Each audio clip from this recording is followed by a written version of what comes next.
Dobermann pincer.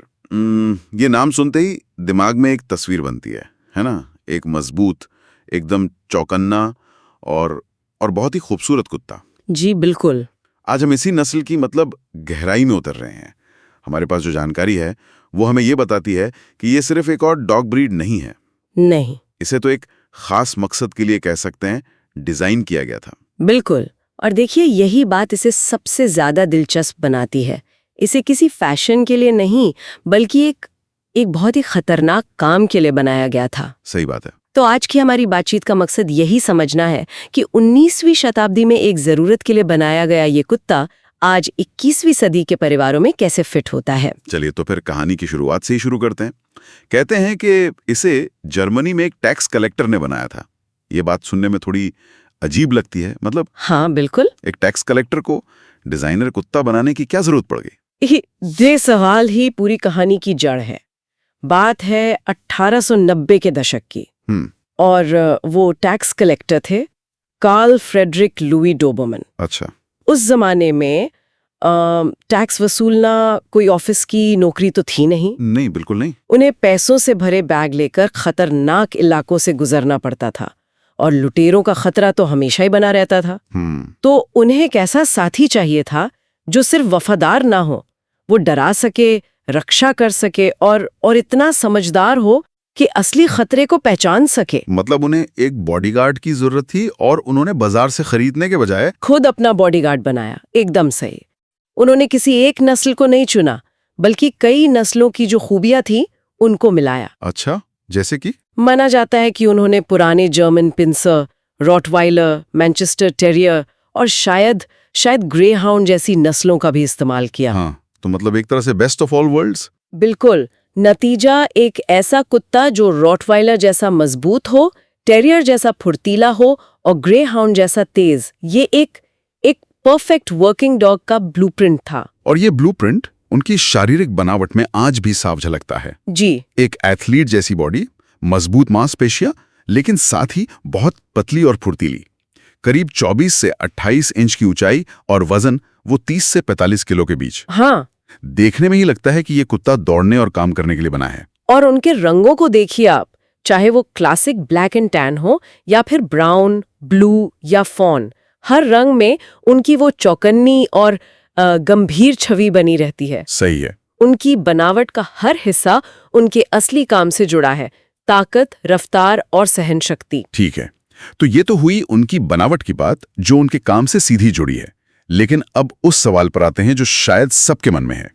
ये दिखने में इतने दमदार और अलर्ट होते हैं, तो क्या ये घर में एक प्याले साथी बन सकते हैं, या इनका वो गार्ड डॉग वाला स्वभाव वो हमेशा हावी रहता है? देखिए, यही इस नस्ल का सबसे बड़ा विरोधाभास है और उनका स्वभाव जो है वो उनकी बुद्धिमानी से जुड़ा है। अच्छा। जानकारी के मुताबिक ये दुनिया की सबसे समझदार नस्लों में से एक है।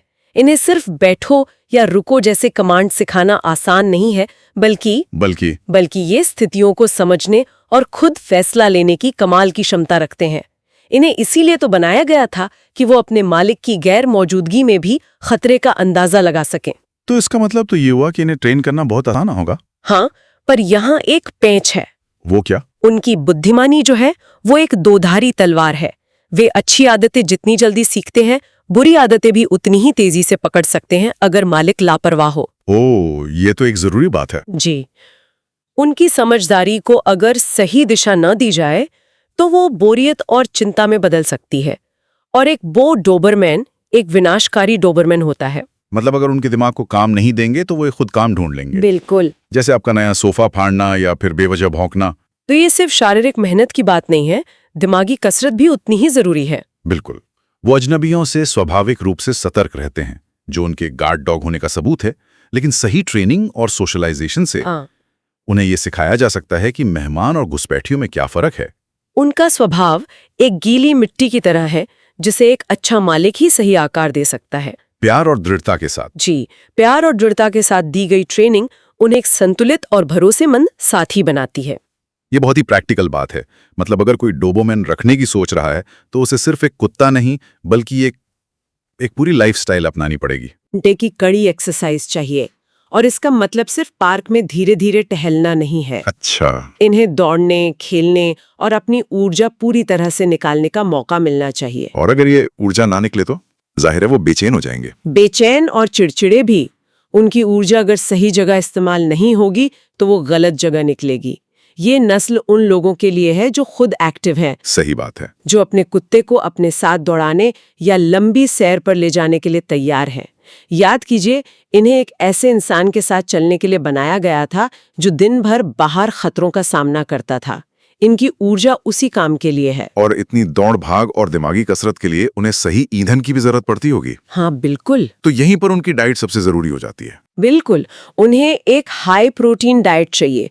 चिकन, मटन, मछली, अंडा, ये सब उनकी मांसपेशियों को मजबूत रखने के लिए बहुत जरूरी हैं। और डॉग फूड? अच्छी क्वालिटी का डॉग फूड भी एक बेहतरीन विकल्प है, लेकिन इससे भी ज्यादा जरूरी ये जानना है कि उन्हें क्या नहीं खिलाना चाहिए। हाँ, ये अक्सर लोग गलती कर देते हैं। प्यार में आके अपनी प्लेट से कुछ दे दिया। जी, और ये बहुत खतरनाक हो सकता है। जानकारी में भी साफ लिखा है कि चॉकलेट, प्याज, लहसुन, अंगूर, ये सब चीजें तो उनके लिए जहर का काम कर सकती हैं। बिल्कुल, और ज्यादा तला भुना या मसालेदार खाना उनके पेट को खराब कर सकता है। अच्छा, अब आते हैं इनकी देखभाल यानी ग्रूमिंग पे।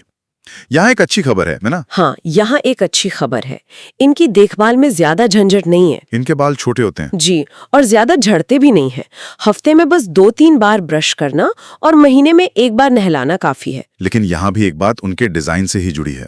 जानकारी के मुताबिक इन्हें ठंड बहुत लगती है। हाँ, क्योंकि उनके शरीर पर फैट की परत कम होती है और बाल भी छोटे होते हैं जो उन्हें सर्दी से नहीं बचा पाते। तो सर्दियों में खासकर उत्तर भारत जैसी जगहों पर जी, उन्हें कपड़े पहनाना सिर्फ स्टाइल स्टेटमेंट नहीं बल्कि एक जरूरत है। ये भी उनके वर्किंग डॉग डिजाइन का एक हिस्सा है। मतलब एक ऐसा शरीर जो गर्मी जल्दी बाहर निकाल दे ताकि काम करते हुए ओवरहीट ना हो। हाँ, लेकिन यही चीज उन्हें ठंड में कमजोर बना देती है। सेहत की बात करें तो हर नस्ल की तरह इनमें भी कुछ जेनेटिक बीमारियां होने का खतरा रहता होगा। जी, कुछ चीजों को लेकर सावधान रहना जरूरी है, जैसे कार्डियोमायोपैथी जो दिल की मांसपेशियों की एक गंभीर बीमारी है। ओह, इसके अलावा हिप डिस्प्लेजिया यानी कूल्हे की हड्डी की समस्या और ब्लोट जिसमें पेट खतरनाक रूप से फूल जाता है, ये जानलेवा हो सकता है। तो नियमित वेटनरी चेकअप तो बहुत जरूरी है। बहुत ज्यादा जरूरी है, ताकि किसी भी समस्या को शुरुआत में ही पकड़ा जा सके। तो अब हम वापस उसी बड़े सवाल पर आते हैं। एक तरफ वो दुनिया के बेहतरीन गार्ड डॉग हैं। हाँ। दूसरी तरफ क्या वे सच में एक शानदार फैमिली डॉग बन सकते हैं? ये दोहरी भूमिका निभाना कितना मुश्किल है? ये मुश्किल नहीं है, बस समझदारी की जरूरत है। उनकी सबसे बड़ी खूबी है उनकी वफादारी। हाँ। वे अपने परिवार को अपना पैक मानती हैं और उनकी रक्षा करना अपना पहला कर्तव्य समझती हैं। अगर उन्हें सही ट्रेनिंग और प्यार मिले तो वे बच्चों के साथ भी बहुत धैर्यवान और सुरक्षात्मक होते हैं। लेकिन उनका आकार और ताकत देखते हुए छोटे बच्चों के साथ थोड़ी निगरानी तो रखनी चाहिए। हाँ, वो तो हमेशा रखनी चाहिए, किसी भी ब्रीड के साथ। मतलब ये नस्ल एक आईने की तरह है। ये अपने मालिक के व्यवहार और ट्रेनिंग को दर्शाती है।